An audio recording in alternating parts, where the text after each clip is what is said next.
Bienvenue à tous, je vous propose aujourd'hui d'avoir la tête dans les étoiles puisque nous avons posé nos caméras au Planétarium de Bretagne, ici à Pleumeur-Bodou. Il paraît que c'est l'un des plus beaux ciels numériques d'Europe. Bonjour Maxime Piquel. Bonjour, bienvenue. Merci de nous accueillir. Vous êtes le directeur scientifique et technique de ce planétarium. Alors un mot, on est sous ce dôme impressionnant. En quoi c'est une structure unique en son genre ? Alors la spécificité du planétarium, c'est bien sûr la taille de son écran. L'écran de projection, le dôme, donc, fait 20 mètres de diamètre. Donc il a une forme parfaitement hémisphérique, ce qui veut dire qu'on projette des images sur 360 degrés. Et en termes de capacité d'accueil, eh bien, nous avons la salle qui permet d'accueillir le plus de public en France, dans tout l'ensemble des planétariums, avec 270 places assises, c'est beaucoup. Et en termes de qualité, j'imagine qu'on est très haute qualité, bien au-delà d'un home cinéma standard. Ah oui, en effet, parce qu'aujourd'hui, le public est habitué à commencer à trouver dans le commerce des téléviseurs en 4K. Donc, pour un écran de cette taille, on ne peut pas fonctionner en 4K, on fonctionne en 5. Donc, on est au-dessus du maximum du standard grand public, en fait. Quelles sont les missions de ce planétarium au quotidien ? Alors la mission principale, c'est de faire de la vulgarisation des sciences. On sert de tampon entre les scientifiques qui font des découvertes dans le domaine de l'astronomie, de l'astronautique, enfin des domaines très variés. Et donc nous, on transforme le produit de leur découverte en spectacle audiovisuel. Ce qui se passe, c'est qu'aujourd'hui, des vaisseaux spatiaux, des sondes spatiales traversent le système solaire, explorent des nouveaux astres, en particulier les satellites de planètes, de Saturne ou de Jupiter. Alors on n'a pas toujours l'occasion de pouvoir avoir des informations au sujet de ces découvertes. Donc le planétarium de Bretagne, évidemment, se raccroche à ces événements. Et quand il y a des événements d'envergure de ce type-là, ou même des phénomènes naturels, comme des éclipses, eh bien, on sert de structure d'accueil pour pouvoir communiquer avec le public. Il se passe beaucoup de choses là-haut, finalement, au-dessus de nos têtes. Quelle sera la prochaine grande aventure que vous allez pouvoir nous faire vivre ici au planétarium ? En 2018, on a une mission spatiale très importante qui est initiée par l'Europe, qui s'appelle Bepi-Colombo. Donc, c'est une sonde spatiale qui sera lancée à l'automne 2018 et qui devrait normalement s'approcher de la planète Mercure. Il y a eu très peu de missions, donc on la connaît très mal, cette planète. Et du coup, l'objectif, c'est de pouvoir mieux connaître Mercure. Donc vous allez nous faire rêver. Oui, on va essayer en tout cas. Alors en attendant, le public peut venir admirer sous ce dôme de nombreux spectacles, de nombreux thèmes et univers différents qui laissent à coup sûr le spectateur dans les étoiles. On regarde ce reportage réalisé avec vous, Maxime Piquel, par Gaëtan Pinel.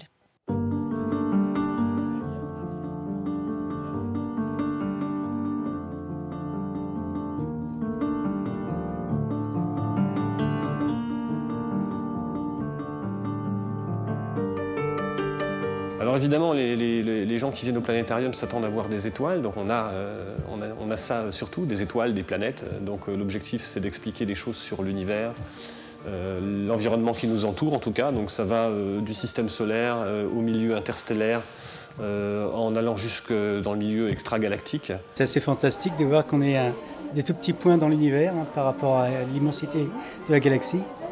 Il y en a de toutes les tailles, de toutes les couleurs, avec des reliefs différents.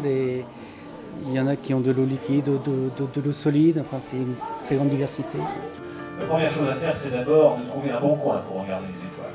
Ça, visiblement, c'est un très mauvais coin. Bien, les zones de lumière sont toutes concentrées le long du trait de côte. Et puis on a aussi des spectacles qui tournent sur des sujets qui sont un peu plus précis, un peu plus spécifiques, comme par exemple le phénomène des marées. On explique pourquoi il y a des marées.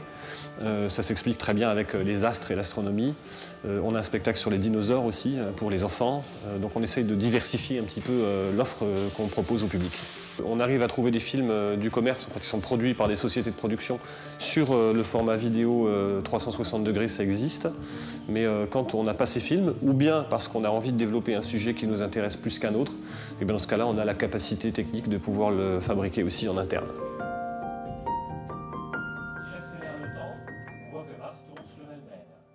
Alors on avait envie de découvrir un petit peu les coulisses de ce vaisseau spatial en quelque sorte. Ici on est dans le centre de contrôle des vols, Maxime. Ça a l'air un peu technique, mais comment ça marche ? Est-ce qu'on est relié à des appareils dans le ciel par exemple ? Alors en fait, non, on n'est pas relié à des appareils d'observation, donc c'est de la simulation. Il faut rapprocher ça un petit peu d'un simulateur de vol, puisque le logiciel qui gère l'ensemble de l'environnement fonctionne effectivement en temps réel, comme une console de jeux vidéo. Donc il crée l'environnement, il calcule les images en direct, en temps réel, et ensuite ces ordinateurs vont injecter le signal vidéo vers les projecteurs, qui vont donc projeter l'image sur 360 degrés. Bon, les jeux vidéo, vous faites un beau métier quand même. Oui. Si je vous demande là tout de suite, j'ai envie envie d'aller voir Saturne, est-ce que c'est possible? C'est tout à fait possible, on peut essayer. allons-y, alors. On va franchir les 1427 millions de kilomètres qui nous séparent de Saturne en 3 secondes à peine. C'est magique. On voit très bien l'ombre des anneaux sur la planète Saturne en elle-même.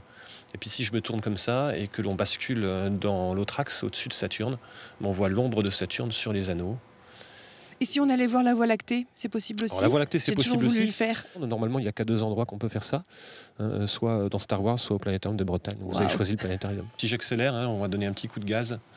On va donc aller plus vite que la lumière. Voilà, c'est fait. Et du coup, là, on est en train de quitter notre galaxie, la Voie lactée. Ah là, c'est carrément magique, là. Elle est très belle.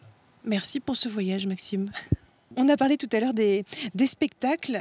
Vous proposez aussi des observations du ciel en extérieur. Un mot là-dessus. Oui, alors en effet, on a ici des instruments d'observation qui nous permettent de pouvoir faire ça. Et on a aussi le concours du club astronomie du Trégor, qui se trouve donc juste à côté du planétarium physiquement, et qui nous soutient pour pouvoir proposer ces observations du ciel. Donc tous les premiers vendredis de chaque mois, on fait une observation donc gratuite à l'extérieur, sur le parvis du planétarium, où on propose aux gens de mettre l'œil dans l'oculaire du télescope et de regarder Saturne pour de vrai cette fois-ci.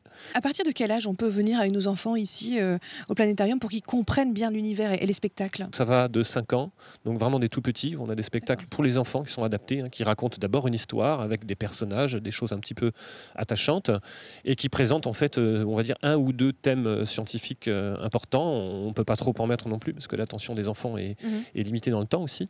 Et du coup, après ça va jusqu'à 99 ans, voire plus. En fait, on a aussi des spectacles évidemment qui parlent de sujets d'actualité, comme l'année prochaine, on va sortir normalement un film sur la matière noire. Voilà. D'accord. Vous avez aussi beaucoup d'actions, de rendez-vous pour les scolaires, des formations aussi pour les enseignants, et pendant les vacances scolaires aussi des stages en immersion. Ça s'appelle les stages Petit Ours pour les jeunes de 8 à 14 ans. Notre caméraman Gaëtan Pinel a partagé une journée avec ces jeunes. Regardez. Par exemple, si jamais tu places Saturne au bon endroit, tu auras le nom de Saturne, tu auras sa distance et son diamètre son diamètre et sa distance par rapport au Soleil. On n'a plus qu'à recopier. Exactement. Un doigt, c'est suffisant. Voilà, ça aide.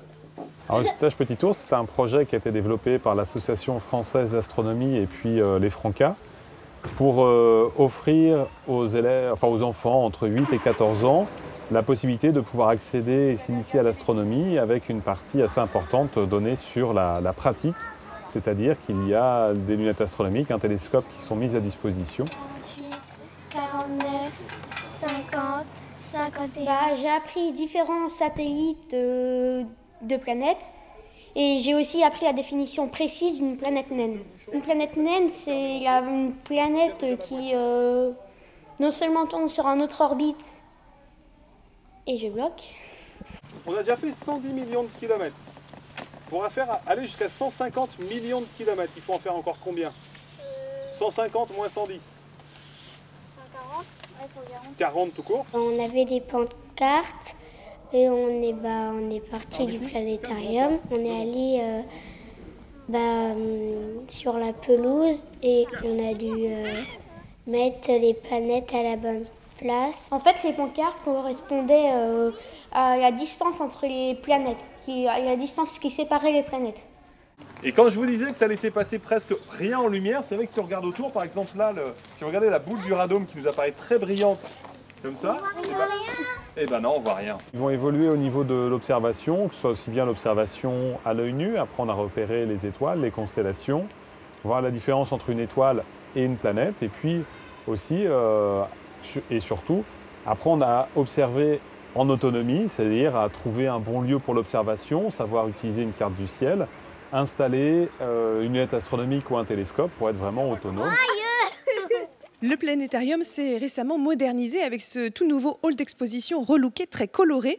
Vous pouvez venir y découvrir cette exposition permanente, cette fresque astronomique qui retrace les grandes dates de l'astronomie de l'Antiquité jusqu'à nos jours, les dates aussi des grandes découvertes, et puis des expositions temporaires, en ce moment des photos des astres visités par les sondes actuellement dans l'espace ou qui viennent de rentrer de mission.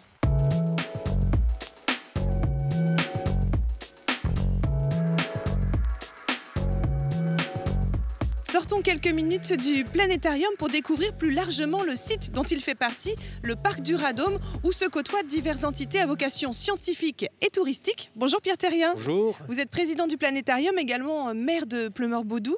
Alors à quelques centaines de mètres de nous, il y a cette grosse boule blanche, ce qu'on appelle le Radôme. Qu'est-ce que c'est exactement? C'est ici effectivement à Pleumeur-Bodou, au Radôme de Pleumeur-Bodou, qu'a eu lieu la première émission transatlantique par satellite avec le satellite Telstar entre les États-Unis à Andover dans le Maine et ici à Pleumeur-Bodou.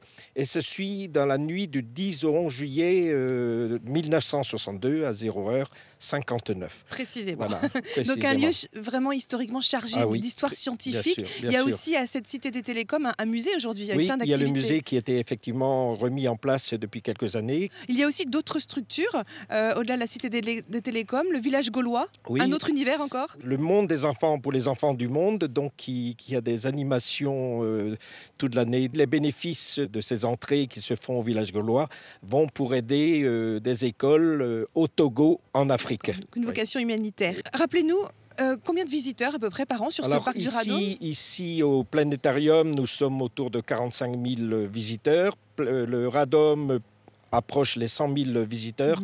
Et le village gaulois à peu près aussi dans les 100 000 visiteurs. Donc finalement, sur ces 11 hectares à peu près, c'est un véritable parc de loisirs.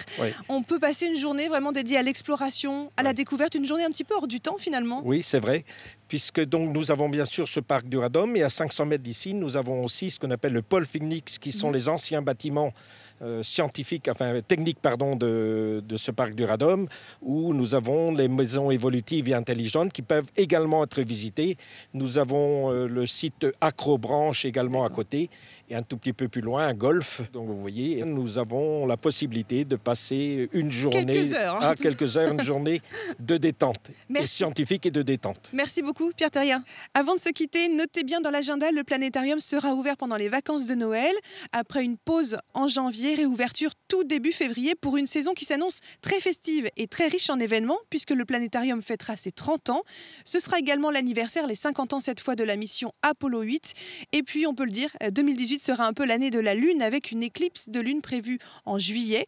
Gros événement également en octobre avec la fête de la science que le planétarium coordonne à l'échelle des Côtes d'Armor. Mais chut, on ne vous dévoile pas tout. En tout cas, ça y est, on arrive à la fin de notre voyage. Merci de nous avoir suivis. À très bientôt sur Pleumeur-Bodou et sur TBO, bien sûr. Kenavo.